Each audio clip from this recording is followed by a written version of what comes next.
Ice cream ഇഷ്ടമില്ലാത്ത ആരും ഉണ്ടാകില്ല അല്ലേ? കുട്ടികൾക്കും മുതിർന്നവർക്കും ഒരുപോലെ ഇഷ്ടമാണ് ഐസ്ക്രീം, പ്രത്യേകിച്ച് ഇളനീർ ഐസ്ക്രീം. ഇളനീർ കൊണ്ട് എന്തുണ്ടാക്കിയാലും ഭയങ്കര ടേസ്റ്റാണ്. പുഡിംഗ് ആയിക്കോട്ടെ, കേക്ക് ആയിക്കോട്ടെ. അപ്പം ഇന്ന് നമുക്ക് ഇളനീർ കൊണ്ടൊരു അടിപൊളി ഐസ്ക്രീം ചെയ്തെടുക്കാം. ആദ്യം തന്നെ ഒരു ബൗളിലേക്ക് 2 കപ്പ് വിപ്പിംഗ് ക്രീം ചേർക്കുക. 3-4 മിനിറ്റ് നന്നായിട്ടൊന്ന് ബീറ്റ് ചെയ്തെടുക്കുക. ക്രീം ഇതാ നല്ല ഫ്ലഫി ആയി വന്നിട്ടുണ്ട്. ഇനി ഇതിലേക്ക് 1 ടിന്ന് മിൽക്ക് മെയ്ഡ് ചേർക്കുക. 1/2 ടേബിൾ സ്പൂൺ വാനില എസൻസും കൂടെ ചേർത്തിട്ട് എല്ലാം കൂടെ നന്നായിട്ടൊന്ന് മിക്സ് ചെയ്തെടുക്കുക.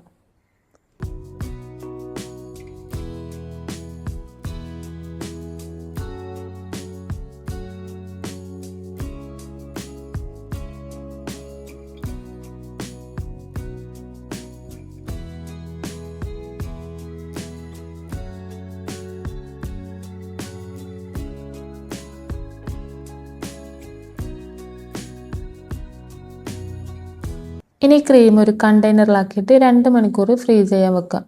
ഫ്രീസ് ചെയ്യാൻ വെക്കുമ്പോൾ ഒരു ക്ലിംഗ് റാപ്പ് കൊണ്ട് കവർ ചെയ്യുക, അല്ലെങ്കിൽ ഇതിലേക്ക് വെള്ളം ഇറങ്ങിപ്പോകാൻ ചാൻസ് ഉണ്ട്.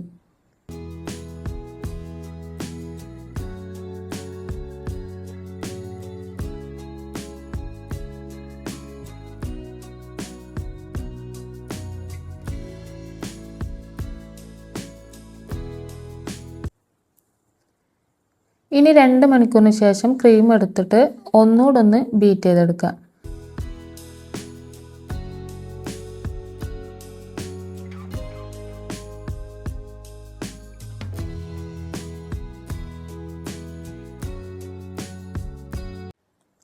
എല്ലാ ഭാഗത്തും നന്നായിട്ട് ബീറ്റ് ചെയ്തതിന് ശേഷം ഇതിലേക്ക് 1 കപ്പ് ഇളനീരിൻ്റെ പൾപ്പ് ചേർത്ത് കൊടുക്കുക. നിങ്ങൾ ഷോപ്പിൽ നിന്ന് വാങ്ങുന്ന ഇളനീർ പൾപ്പാണെങ്കിൽ അതങ്ങനെ തന്നെ 1 കപ്പ് ചേർത്ത് കൊടുത്താൽ മതി. അതല്ല ഫ്രഷ് ഇളനീറാണെങ്കിൽ ഇളനീറിൻ്റെ കാമ്പ് എടുത്തിട്ട് കുറച്ച് ഇളനീർ വെള്ളം ചേർത്തിട്ട് മിക്സിയിൽ നന്നായിട്ടൊന്ന് അരച്ചെടുത്തിട്ട് ചേർത്ത് കൊടുത്താലും മതി. ഇനി ഇത് ഓവർനൈറ്റ് ഫ്രിഡ്ജിൽ വെക്കാം. ബെസ്റ്റ് റിസൾട്ട് കിട്ടണമെങ്കിൽ 24 മണിക്കൂറെങ്കിലും ഇതൊന്ന് സെറ്റ് ചെയ്യാൻ വെക്കാം.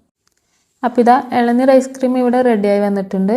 അപ്പോൾ നിങ്ങൾക്ക് ഈ വീഡിയോ ഇഷ്ടമാണെങ്കിൽ സബ്സ്ക്രൈബ് ചെയ്യാതെ കാണുന്ന കൂട്ടുകാരാണെങ്കിൽ ഒന്ന് സബ്സ്ക്രൈബ് ചെയ്യുക, ലൈക്ക് ചെയ്യുക. അപ്പോൾ ഇൻഷാ അല്ലാഹ് പുതിയൊരു വീഡിയോ ആയിട്ട് വീണ്ടും കാണാം.